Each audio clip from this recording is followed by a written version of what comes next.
In the modern media landscape, the leaking of important plot points, castings, and even entire episodes has become fairly common. And while many productions have increased their security, Doctor Who seems to be losing more and more secrecy, and it's completely affecting the way viewers experience it. This video will be released while Series 15/Series 2/Series 41 is still airing, and while the majority of the major plot points for this season have allegedly leaked, I will not be discussing anything that hasn't already aired. And so there will be spoilers ahead, but not for anything beyond the episode, the story, and the engine.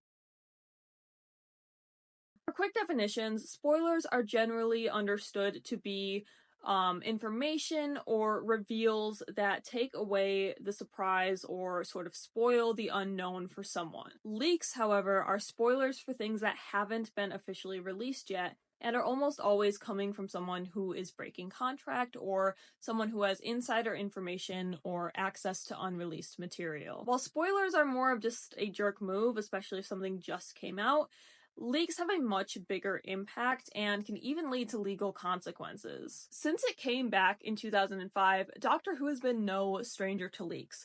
For example, in 2005, the episode Rose was actually leaked by a third-party Canadian company. The Timeless Child for Series 12 was actually leaked online, and I think the worst one I've seen is apparently the BBC's Latin America division accidentally leaked several scripts and screeners for episodes, like whole episodes of Series 8. And while I don't think we've gotten something that's as bad as the Series 8 leaks, they've been awful recently. Nearly the entire plot of The Giggle and The Church on Ruby Road, for example, leaked, and for this season, as I said, virtually every single major plot point or major reveal has been leaked online. The majority of the most recent leaks seem to have been dropped in YouTube comments, of all places, and come from someone named Andrew, who supposedly seems to share a name with someone who used to be a contributor to Doctor Who magazine, although in my opinion it's a pretty common name and there's no way to tell for sure if it's the same person. But just as some examples of things that leaked, the Doctor meeting Doctor Who fans in Lux, The Well being a Midnight sequel also was leaked as part of Andrew's leaks, and then The Fugitive Doctor's Return was also a part of Andrew's leaks, if I remember correctly.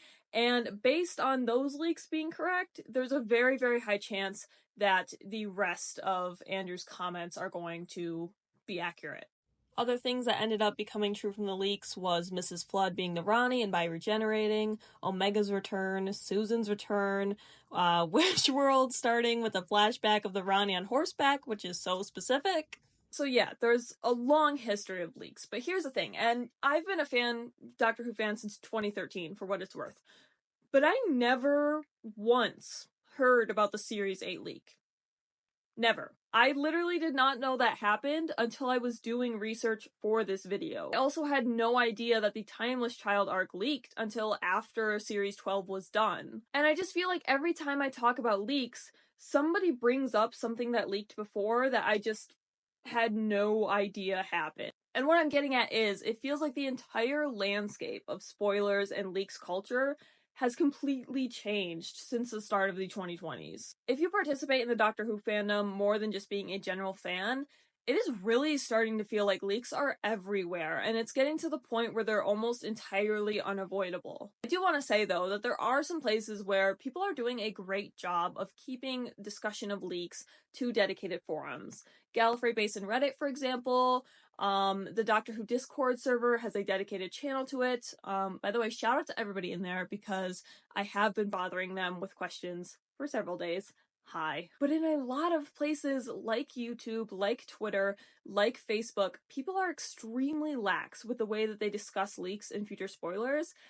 And it could just be me, but I really feel like it wasn't ever this bad. Looking on YouTube before 2020, 2021, it doesn't seem like leaks were covered that heavily in the YouTube sphere. Like, obviously they were out there, they were discussed, there was a little bit of it, but it was not nearly as prevalent as it is today. Since 2020, the popularity of videos that discuss leaks has completely skyrocketed, and YouTubers like Theories and The Confused Adipose, for example, have gained a massive following from covering nearly every single popular rumor or leak to hit the internet, and their videos regularly get thousands of views. So the interest in leaks has really increased in recent years, and as a result, their reach is a lot farther than it used to be.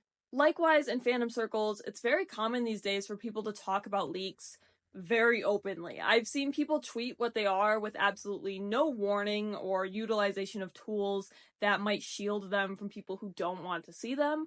And if they're not saying it, right, then they're doing everything they can to say it while towing a 1 degree separation between being explicit and being vague. For example, you'll see a post about a fan theory or someone posting a screenshot of something interesting they noticed, and all of a sudden someone comes in and is like, well, I guess the leaks are true. And the end result of this weird vagueness is that people can piece together what the leaks are anyway. I wasn't sure where to put this bit, but I think another thing that has really contributed to this boom of leaks culture in the Doctor Who fandom is the fact that these days, nearly every single Doctor Who filming location is found and thoroughly photographed and posted on social media. Sometimes even long videos are taken, which means that dialogue and almost entire scenes get leaked online like a year before it hits TV. And just like leaks in general, visiting set, taking photos, things like that is not something new, okay? I'm not trying to say it is,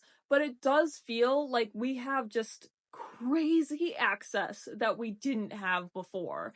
And then these photos, they get posted on social media and they circulate so widely, and people don't use proper precautions that everybody sees them. So as leaks become more and more popular, they become more and more unavoidable. And a lot of this comes down to people just generally being careless. For example, whenever a big leak comes out, I go to some of my friends and I say, hey, something big has apparently leaked. Stay off Twitter for a bit, stay off social media, let it blow over. And I did this recently when quite a large leak supposedly came out, only for one of them to tell me the same day, and it wasn't very long after this leak came out, the same day they told me that they already knew exactly what the leak was because it had been very blatantly spoiled for them in a YouTube thumbnail. I'm not going to say who or what this was, but I will say that it is not something that you could ever reasonably deduce just from watching the show, so it's not even a normal rumor, okay? It is a very strong, very massive leak if it's true, and someone just blatantly ruined it for them by putting it in their YouTube thumbnail. I asked my followers on Twitter about how leaks affect their experience of watching Doctor Who personally, and I got a lot of great responses that actually led to a crazy moment of self-reflection, which we'll get to. Multiple people have told me that leaks make them lose hype and lose pretty much all sense of urgency to watch the show as episodes come out. Since they already know the main big stuff that happens from everybody talking about it everywhere, watching the episode as soon as it airs becomes a lot less important. There's no stakes left, no big reveals left, and inevitably, while it's airing, everybody will spoil the rest anyway, so why bother? I think it just really makes episodes feel less like an exciting event and more just like an appointment to check up on something you feel like you already watched. And in a day and age where Doctor Who is seeing a decline in viewership because of the change of our TV habits, I do think it's really important that we keep that sense of urgency, that we keep that sense of it being an event, and you have to tune in and you want to tune in. And if leaks are just constantly ruining that, that makes me nervous. If I'm remembering correctly, it was George Sheard who summarized my thoughts on this particular aspect of it quite perfectly when he was discussing his thoughts on The Well. Could be remembering wrong, but I believe George said that while he was watching The Well, it felt kind of like he was just waiting for the reveal of it being a midnight sequel to happen, and I think that's a shared feeling. When leaks go around, it affects the way that you watch the episode because you're not fully engaged with it. You're just watching and kind of waiting for that big thing you already know about to happen, and then it's like, well, there's that big thing I already knew about. I guess that means all the other big things I know about are probably true, and I'll spend next week's episode just waiting to see each time. I think to an extent, leaks also really have an effect on how we engage with official behind-the-scenes content.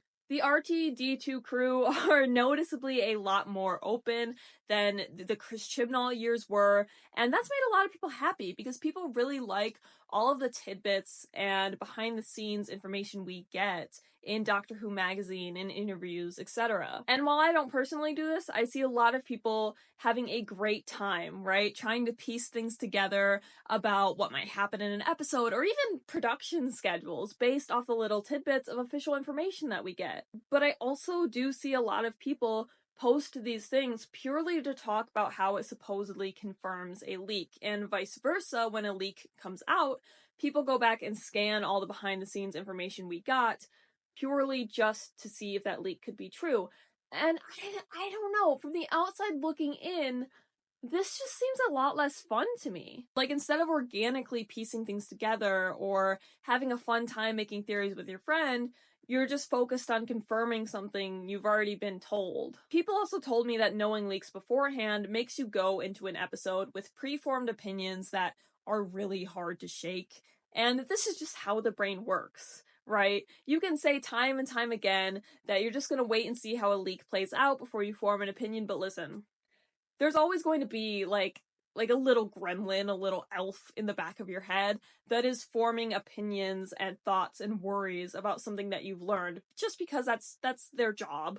And so when you watch an episode, whether you think that you're prepared to go in with an open mind or not, there is an influence because you've already known that that thing is going to happen for a while. The more positive side of experiences, people did tell me that leaks actually do make them feel more hyped, especially during hiatuses, because there's more to talk and theorize about, and that really helps fill the gap and keep attention and interest on the show going. And in a way, it does really boost the attention and the engagement the show gets on social media, whether it's on the air or not. Someone also told me that they did appreciate being able to know about massive things like bioregeneration beforehand, because then they were allowed to sort of process it and digest it before the episode came out, and that actually gave them more of an open mind rather than just being blindsided by it and not knowing how to feel. While a lot of people do have a very negative opinion of leaks, there's also a lot of people that do have positive experiences with them, and a big shred of evidence for this is the fact that leaks-based content has such a massive audience. As a general theme, whether someone feels positively or negatively or neutral about leaks, there's this really strong sense of acceptance that you're going to see them, that they are inescapable. Some people even view it as a risk that you have to accept taking in order to engage with the Doctor Who fan community, and I take very strong issue with that. I totally understand expecting people to avoid social media if they don't want spoilers for something that's actively airing and being live tweeted, or something that has recently aired, right? But I do not think we should ever get to a point where we expect people to just accept that they're going to have all these future reveals and plot twists ruined for them as a prerequisite to participate in fandom. No one should have to avoid Doctor Who Twitter or YouTube, one of the biggest websites on the planet, just to prevent themselves from being exposed to a future spoiler.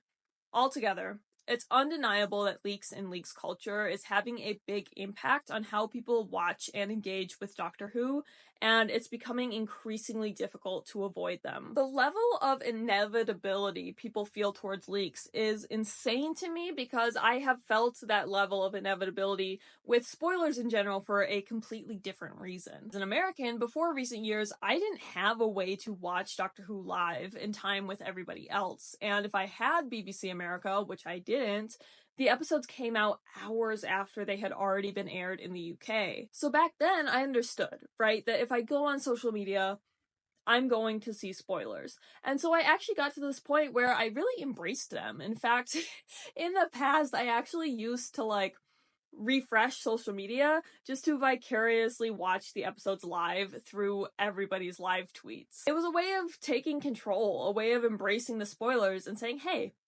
I'm gonna see this anyway, so I might as well have fun and do it on my own terms. That was for episodes that were airing or had aired, not for leaks or future spoilers. But as the leaks landscape changed, I changed with it. As they became more and more unavoidable, I shifted in that same mood that I did with regular spoilers. Didn't matter if I wanted to or not. I was going to see leaks, so I might as well embrace it, right? And that led to me again trying to take back control and deciding to just spoil myself before somebody else could do it for me. So I started, and I still recently have, actively looked up leaks, and I take full responsibility for that, right? I could have tried my hardest to avoid them.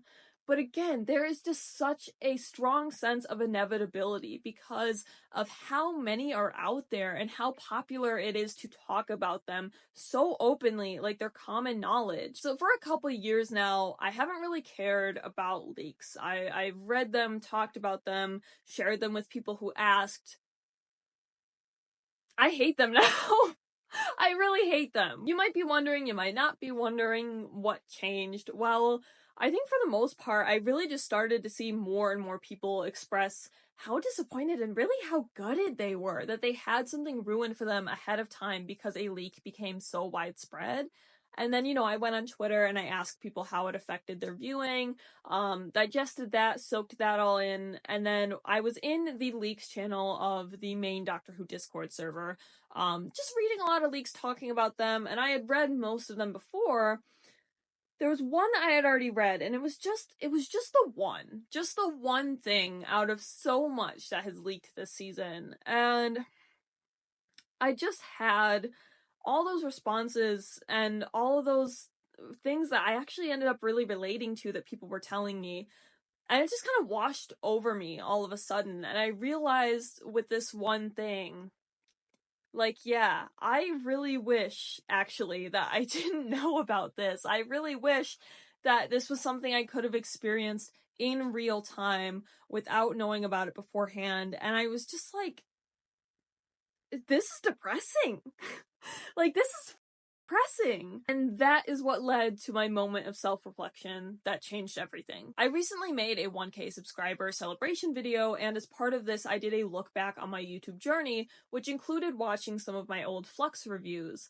And people have been so nice over the years. They've always told me how much they love my reactions, how positive and energetic and fun they are. And I got a little emotional watching them, remembering those things, because it just kind of hit me that was the last time I ever purely got to watch Doctor Who. I no longer do reactions. It should be noted that the episodes now come out at 3 a.m. for me, so that's not really a time where I think I would want to film myself to begin with. But the main reason why I no longer do reactions is because it makes no sense to film a fake or staged reaction.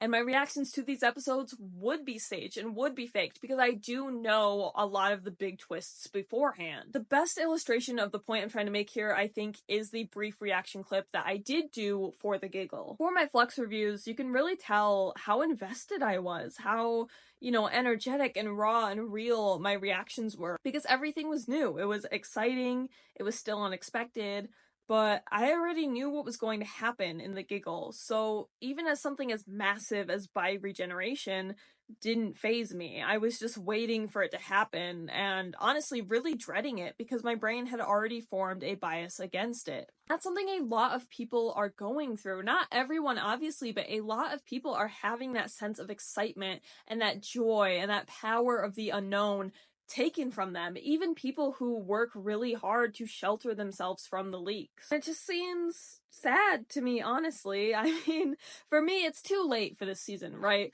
So I don't mind seeing leaks right now because I am past the point of no return on that. But I really do regret it. I really wish that I wasn't past that point of no return, that I hadn't given in to that sense of inevitability or that desire for instant gratification to know what might happen. I just really do regret it, honestly. What makes me more sad is that I thought to myself, hey, clearly this isn't working for us anymore. So maybe for next season, I'll work really hard and I'll try and avoid the leaks, and maybe I can get back to how things were before. And it just hit me at some point while I was thinking about this that I really don't think that's possible. Leaks are so prevalent. Like I said, everybody just talks about them like they're supposed to be common knowledge. And when it comes to Doctor Who YouTube, they're one of the main driving forces behind the content that everybody's making. They're just everywhere. And I really do think it would be impossible for me to ever go back to the viewer I was before. There's just this constant cycle of us being fed information that we should have never been given, and then everybody talks about it so carelessly, and some people build a massive platform off of it, and then more and more people become exposed to it, and then they talk about it more carelessly, and then also the demand for more and more information and more leaks coverage grows, and then more people become exposed to it who either do or don't want to be exposed to it. And then more people just insinuate that this is something that we should just accept is the normal now, and it's just this, it sucks. It sucks.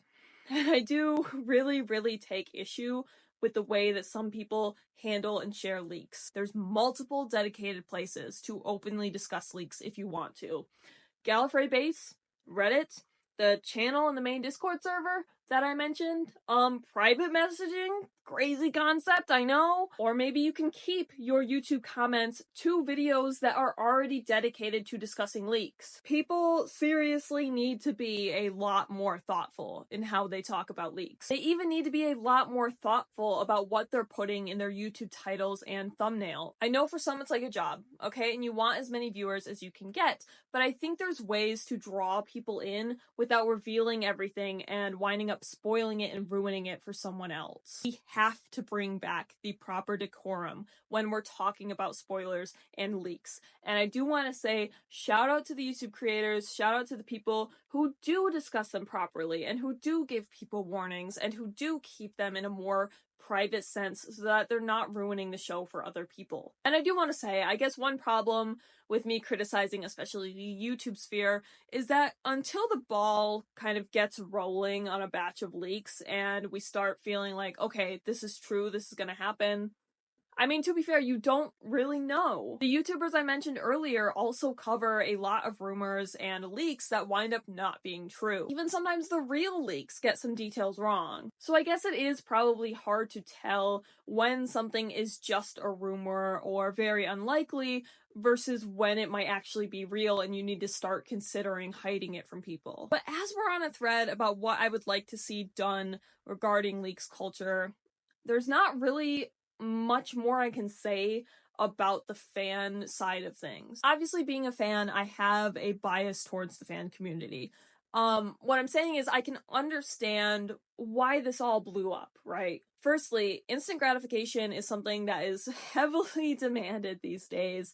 And on top of that, there are a lot of people who really like knowing something that they shouldn't know. They feel this sense of privilege, right, in knowing something that they shouldn't. A lot of people really like to feel like they're some insider or an official reporter or source of information for other fans, and there is this sense of like a thrill of being some of the first people to discuss something so big. If it does kind of boost the show while it's off air and there is this big demand for leaks, I don't know that I can really blame any creator for taking advantage and curating to that audience. All this to say, once leaks are out there, I do absolutely think that people should talk about them and share them in a way that's more cordial to others.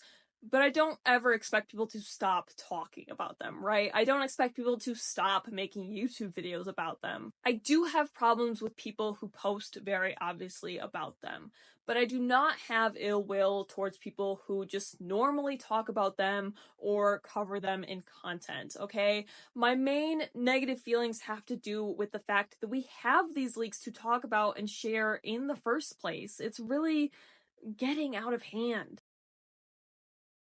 Just to avoid sounding rude, this might already be happening, right? I am unfortunately not a fly on the wall at the BBC or Bad Wolf Studio, so I'm not trying to insinuate that nothing is being done about this, but I do really hope in the future, or that right now, there is some kind of investigations going on into how these leaks keep happening, and that hopefully some actions can be taken to lower the risk of them happening to this magnitude again. This would probably be extremely difficult too. I can acknowledge that. For example, with leaks of screeners and scripts and stuff, there's usually some sort of marker to tell where it's coming from. But if leaks are just being dropped in random YouTube comments, that's going to be a lot harder to track down. But the best and really the only place to stop it is at the source, because once leaks are out there, they're out there. And unless it's full copyrighted footage or full copyrighted scripts, you can't really take a leak down, because once you do, it's really kind of confirmation that it's real, and that will only draw more attention to it and spread it further. Some people, including myself, have actually theorized that to an extent these leaks are intentional, like a marketing tactic to boost discussion about the show and to increase the amount of social media content being created for it. Internet age storytelling where... And was that deliberate? Yes, you just hope it'll generate content. It could also be a way to like gauge people's feelings about big plot twists or character returns ahead of time so that they can start keeping that in mind for the next round of scripts, or just sort of mellow people out about them in general. There's also a chance that if these leaks are intentional, different people could be receiving different information as a means of weeding out who is leaking things. This isn't super common, but it does happen where when you're trying to figure out the source of a leak or maybe a snitch, I don't know, let's say you give 10 people mainly like the same information, but with one or two different unique details per person. And when a leak comes out, depending on whatever one or two unique things come out with it, you can kind of trace it back to who leaked it in the first place. After all, even that batch of leaks that has mostly come true has gotten some details wrong, but that could also just be human error or just the leaker trying to develop things farther than the crumbs of information that they received. I even felt that the fans joking about the Doctor meeting them in Lux leaking online was a sign that intentional leaks could be happening, but I mean, I think it's also just as equally likely to be a nod towards fan behavior. I don't think intentional leaks are impossible, but I do think they're not that likely. I think it's more likely that people with privileged information just like sharing it because of the thrill and the status that it gives them. I'm losing steam here, people, but I really want something, if anything, can be done to try and combat the sheer amount of leaks that we are seeing. So in conclusion, are leaks ruining Doctor Who for us? Maybe not entirely, but I do genuinely think that it's having a negative impact on how fans watch and receive the show. Even for someone like me, who thought they were really fun and got really curious and embraced them, I eventually wound up realizing just how much it had altered my relationship with the show. And while there are some positives, like hype, keeping us busy during a hiatus, good discussion with friends, I just don't think it's worth it. Thank you for listening to me rant so long. If you feel similar to the way that I do, just imagine me hugging you or giving you a high five, whatever your preference is. And I hope you enjoy watching the rest of the season where we pretty much know every single major thing that's going to happen. But mostly, I hope you're staying safe, happy and healthy. I hope you're having a great day, night, whatever time it is for you, and I'm done.